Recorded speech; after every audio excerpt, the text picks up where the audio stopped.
afternoon and welcome to My Harlem Portraits, the show that wants to shed a light on the fundamental contributions that African Americans have given to the building of this country. And lately, it is been very, very clear that without the fundamental participation and mass participation of African Americans to the latest elections, we wouldn't have had the results we had. And that would have been very unfortunate for this country. So we are going to talk about politics today, as you could have already guessed.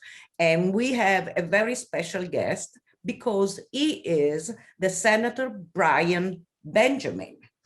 Senator Benjamin is a Democratic senator that represents us in New York State, in Albany, since 2017.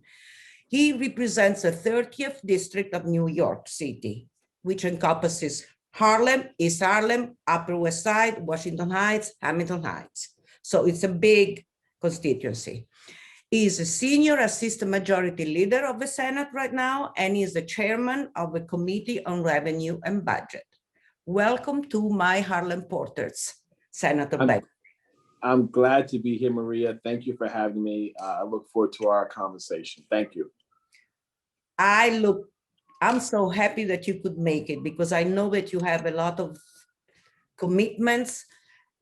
I live in Harlem, so I know you, I see you, I hear you. You are always present, you are doing a lot. You are a very progressive politician. As soon as elected in 2017, you set off to maintain a promise that you had made during your campaign, and that was to introduce a bill asking for the closure of Rikers Island within 3 years. You did that immediately. Then you passed and managed to pass the Eric Garner anti-chokehold act, and that is fantastic because it took 6 years to get to this point, and we still haven't had the results we want with the criminal justice. You asked for the divesting of New York's public funds from private prisons. You asked for the prohibition of public and private banks from investing in private prisons.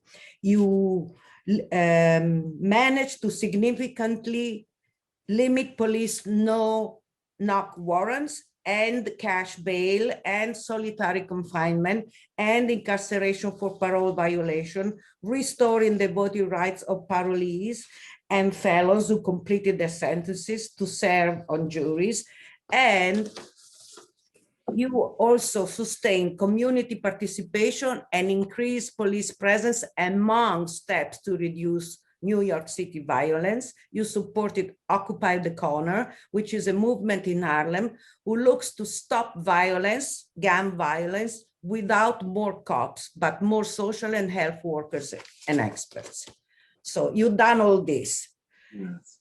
And right now we are in the moment in which we have seen so many stabbings in the subways, gun violence that has gone up really a lot, especially during the pandemic. And you said that you are for defunding the police. So I would like to ask you, what do you mean by defunding the police? Because we know that different people mean different things. Sure. So thank you for that layout. Let's start right there because you're raising a very important point. What I have said is that I believe that if you look at the NYPD budget, first of all, I think it should be audited thoroughly to make sure that every single dollar that is being spent actually has demonstrable outcomes and results as relates to our public safety. And so for me, I'm in favor of defunding anything in the police budget that does not lead to our public safety and putting that money into other places that does lead to our public safety. So for me, there is this knee-jerk reaction that people have when something is going wrong that, oh, more police. But what does that mean, more police, right? So right now, let's look at the A-Train situation, which was horrible what happened with that homeless individual and what he did, completely terrible. So the answer is, okay, let's put more police into the train stations, but put them in the train stations to do what? You couldn't possibly put enough police to man every train station, every cart, every space. So what does that mean? What does that look like? I think we need to stop playing to people's fears. So what happens is people feel scared, something happened, so we say we send more police. But that doesn't necessarily mean that people are actually more safer. It just means that you might feel more safe depending on who you are. And we have to get into the business of saying, okay, well, wait a second. What exactly happened in this situation? What were some of the key factors? And what do we need to do to address that? Part of that could and should possibly be a police response, but that's not a total response. More law enforcement is just more law enforcement. We need to reimagine and rethink about public safety as a range of factors. How do we think about the mental health of the individuals who are involved? How do we think about homelessness in and of itself? All of that's correlated. And to just say, well, we'll just go put 1,000 more police in the trains, that's just more cost. But that doesn't necessarily mean that we're going to prevent these issues from happening. What are we going to do to help prevent issues from happening? So we're not just in a situation where we have more people to respond. How do we think about that? That to me is why I say, let's not just have this, whenever something bad happens, we then have this knee-jerk response to say, oh, well, we'll just send more cops. Well, what does that actually mean? What does that look like? What should policing look like when it comes to folks who have mental health issues and are homeless and the train stations and public safety? How do we keep people safe on the trains? You just can't tell me I'll send more police. Where you send them to? You send them to where the incidents happen? Do you send them someplace else? How do you decide where you send them? So I think all of that has to be in the conversation, which is why I say we should make public safety the main agenda item, and we should be being very thoughtful about what we can do to spend on public safety. Piece that is law enforcement, but there's also economic development, there's also mental health, there's other factors, and it needs to be thought of comprehensively, not just these one-off reactionary type of situations. And that's why I make the comments that I make. That is very important, because the next question is, as a New York State Senator, what are your tools to make sure that this defunding happens in the right way? So I think one of the things that we have asked the city to do is for the city of New York, because obviously, as you know, policing is operated by municipalities, right? The state funds and we set the general laws by which everyone must subscribe to. So we set the bail laws, or we set the sort of infrastructure, what you can get arrested for or not, et cetera. But the police have to manage that, and that's handled locally. So what we've asked is for the city of New York and other counties, to municipalities, to tell us, what should policing look like in your city? Work with local authorities and local community leaders and stakeholders to reimagine what that looks like, and then comes to a plan for that plan to get funded. And if you don't have a plan to get funded, then you won't get any money. So to me, I think that that's the right approach. I believe that, how do we think about these cure violence groups? I know, like you mentioned, Occupy the Corner. So there's a lot of cure violence and community-led groups, violence interrupters. Are they being funded right? Should they be funded? Should they be funded to do what? I remember during, the summer when we were dealing with social distancing and the policing of social distancing and all of the issues that created. And there was a conversation saying, why do we have policing social distancing? Aren't there community groups and other groups that we can have to help? Now, obviously, whenever something becomes a physical altercation, community groups cannot handle that. But the point is, there are a number of scenarios that are nowhere near that level of a response necessary. So let's use other, not only cheaper, but in a lot of cases, more effective resources. Because guess what? If the local, sort of folks on the corner are actually talking to some of the local kids saying, hey, listen, you know what, put your mask on, go. That could be a whole different dynamic than police showing up with batons and the weapons. And so I think, we have to be courageous in this moment. It is so easy to just say, I just want to be safe, so send more police, because that just makes people feel, but that's not the right response in this moment. The right response in this moment is to really think through the issues and say, here's what we should do. And I think what the city of New York needs to do, and I think this mayor needs to do, is to be open-minded and thoughtful around what should policing look like. Right now, we still have the same police kind of apparatus that we had during the Giuliani days. Is that the right approach? I don't believe so. I believe that we should rethink this. I think we should think about what should police be doing, what should they not be doing, how should they be disciplined, who should discipline them, should it only be the police commissioner, should the CCRB have more powers? I think we need to reevaluate all of that, but I think you need a mayor who's going to be serious about doing that. Do you think that, because in the beginning, there was a lot of clashes between the mayor and the police. Yes. Recently, these clashes are less, and I think it has also a lot to do with Dermot Shee, who I think, compared to the previous, is much better and much more open person. So is there a way that you as state senator can, in a sort, compel the city of New York to introduce, for example, more health experts in the calls when something happens that doesn't require police but requires health expert, having those sent in instead? Yes, no, I think there's no doubt about it. Obviously, the police does not want Albany to be legislating every single issue one by one.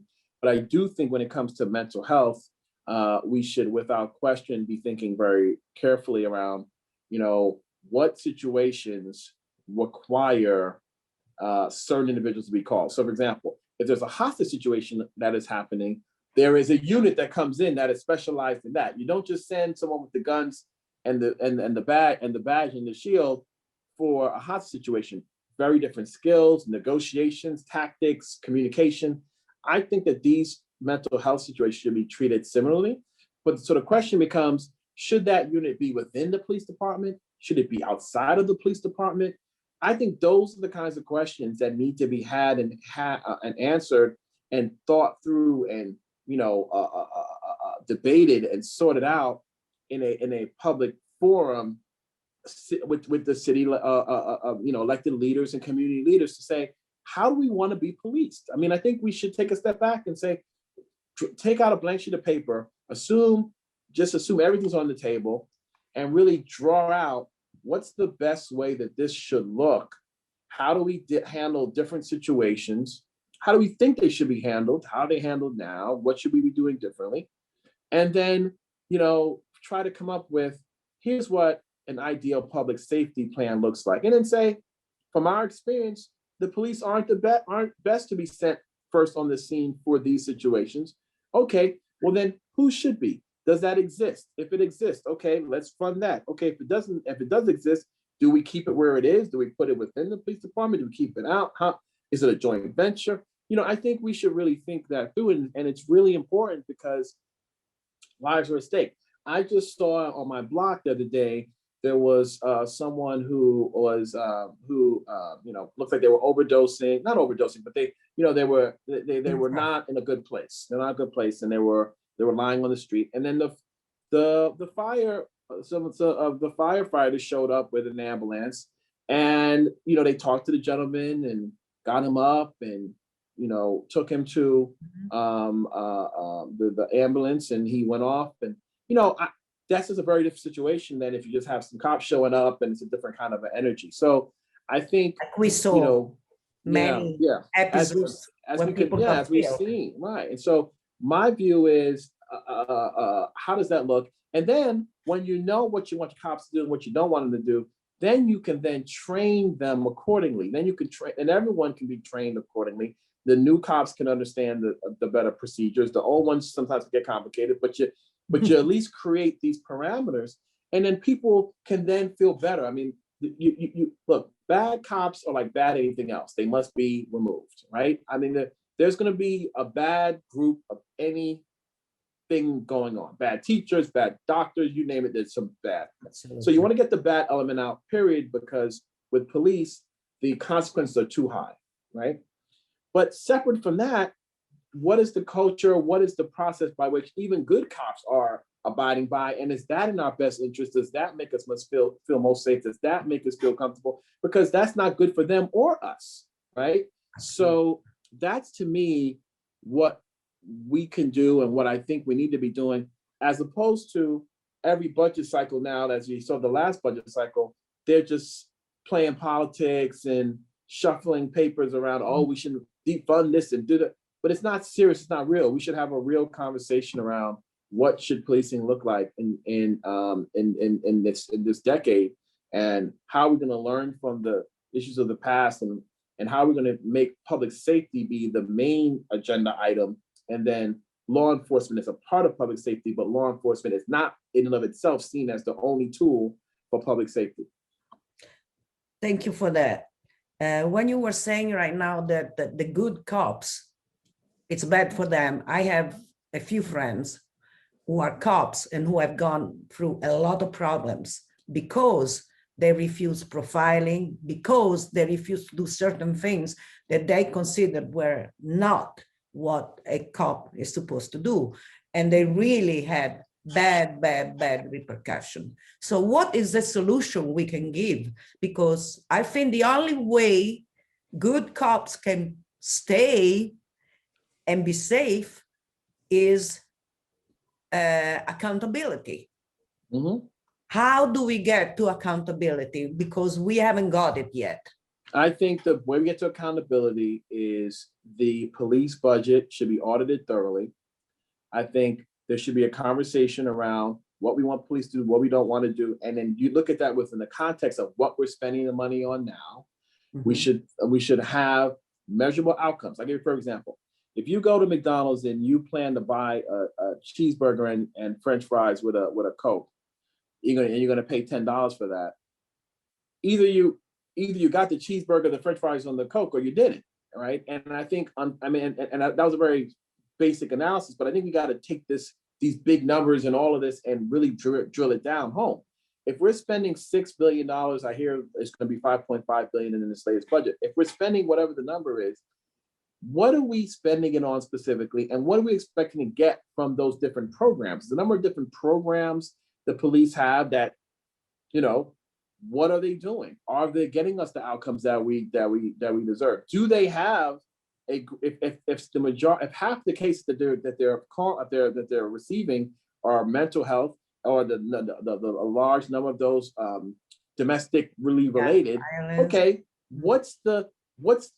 how are they handling that? Is that community policing? Is that some other thing? But if the majority of their cases are around certain things, is their spending and allocation aligned with solving that solution, or is there spending and allocation around whatever people think they feel like doing? And so I think we've got to really put these things together. So it's like, these are the problems that police are getting called for. Should they continue getting called for those? Yes or no? Okay, they should. Okay, well, how are they addressing them? And they should, and the allocation should match the problem.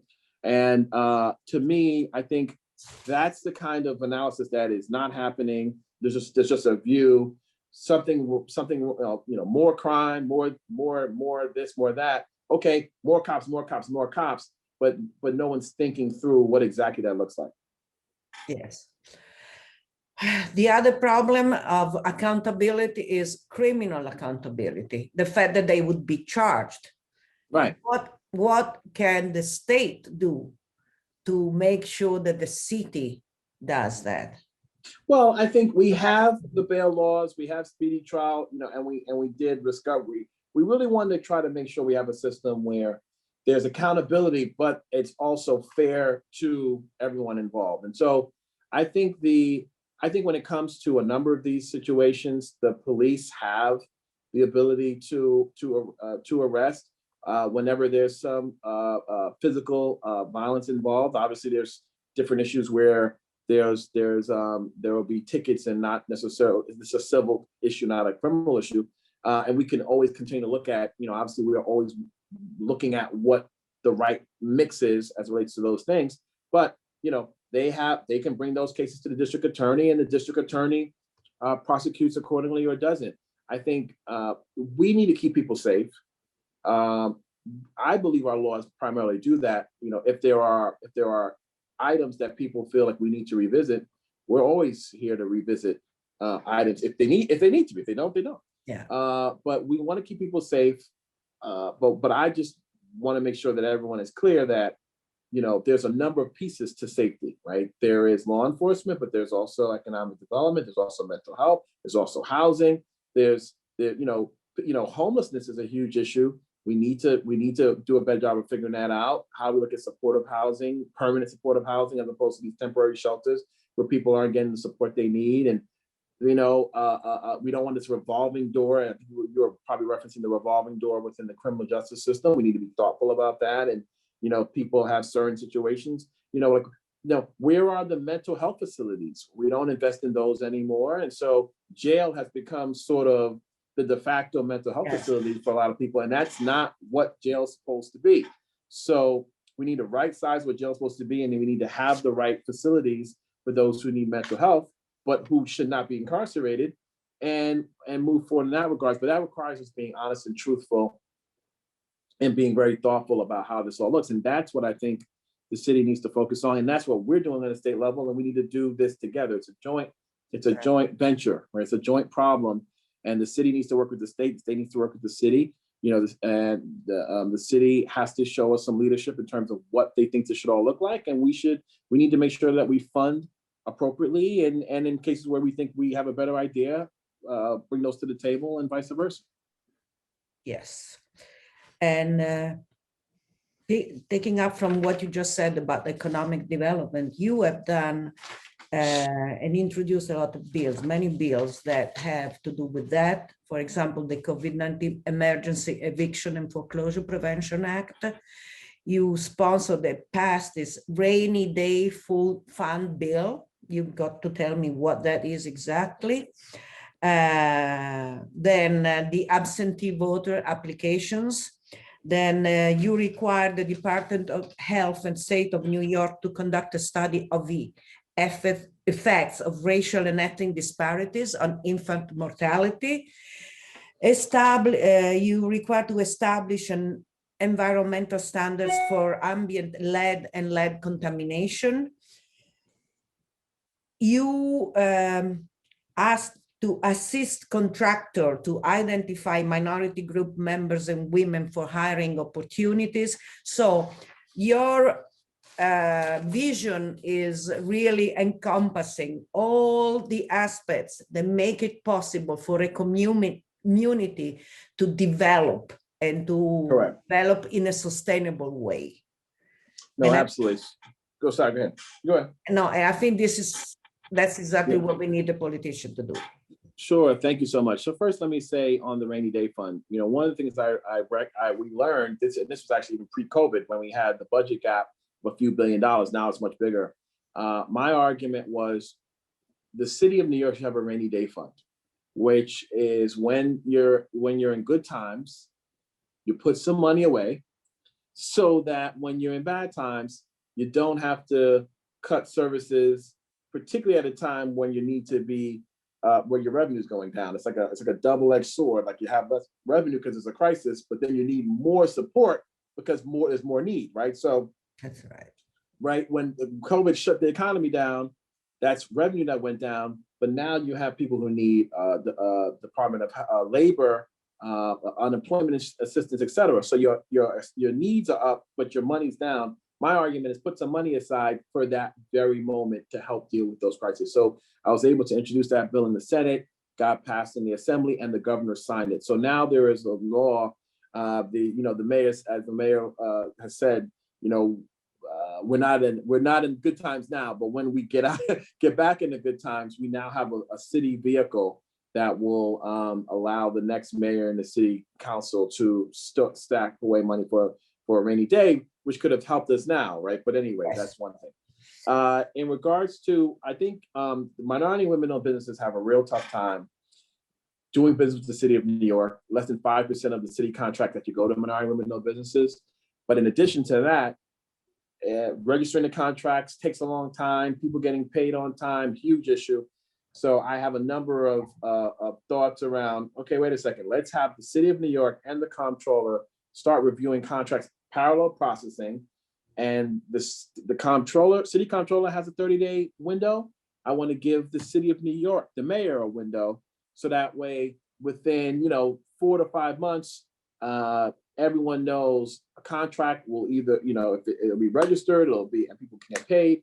Because this, if you have a small business, your employees, they can't wait 4, 5, 6, 9 months. They gotta get paid, or else they're gonna go someplace else. So the city of New York cannot have a system that's only set up for big businesses who can afford to float that money while they wait months on end for the city to pay. We need to be better. We need to have a more efficient process, and that is something that I feel very strongly that we can lead on. And then on the health point, my wife had my daughter 2 years ago, and one of the things that you learn when you're dealing with sort of just babies and health, it's a very emotional time. And if your doctor and your nurses and the people you're working with, if there's a cultural issue and they're not asking the right questions, or they're not hearing you right, and it could lead to very serious consequences. And this is not an issue of, poor people and richer people. Some of it is just raw cultural differences. And, I could imagine, with Muslim women or whatever the differences are, it's a real significant issue if the majority of the people who are providing the services as it relates to childbirth aren't reflected of these different cultures and understandings. And you don't know, when you hear someone say something, what that really means. And, the Caribbean culture is different, African culture is different. And so this is a serious, serious issue. And it's a life or death issue. And I want to make sure that, hospitals being very thoughtful about what their infant mortality issues are, and what should they and could they be doing to make that less, and particularly when you're dealing with racial and ethnic issues. I think it's very important.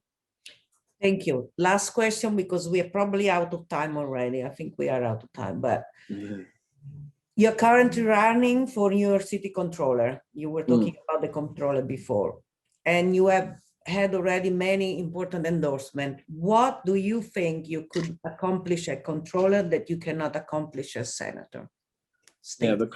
Thank you for the question, Maria. The comptroller is responsible for the $230 billion pension portfolio of hundreds of thousands of retirees, including my parents, who rely on the comptroller to ensure that those resources are always there every month, because they have a defined benefit program. It's not a contribution program. They get paid a certain amount every month. And if the pension fund does not hit the returns it needs to hit, that could be at risk. And the city has to step in and pay if the fund falls short. And so for me, I have a background. I went to Brown undergrad, Harvard Business School. I worked at Morgan Stanley, where I managed money before. So I actually have legitimate experiences as it relates to managing retirement assets, endowment assets, et cetera. And so I'm the only person running in the race who actually has that specific kind of experience. And so I believe that is a very important issue. It's a very important job. $230 billion is a lot of money. Yeah. I think that money, and I also have an affordable housing background, which I think can be used as it relates to that fund should be investing more in affordable housing, investing more in permanent supportive housing, what we were talking about earlier. I have the background and skills to make that all happen. And so that's why I think I'd be a great candidate for comptroller. Thank you very much for this wonderful conversation. We definitely are at the end. We could have one more meeting, one more interview later on, probably about this controller, if you have the time. Sure, sure, absolutely. I appreciate that. So thank you for being with us and giving us your time, and good luck with your work, because you're doing a lot. Thank you. And thank you to our viewers. See you next time on My Harlem Portraits, 12:30 Saturday on MNN. Bye-bye. Bye-bye. Bye.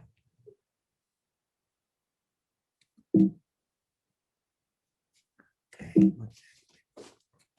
I'm gonna call you if there is a way to call you. Okay. All right. Okay. Thanks.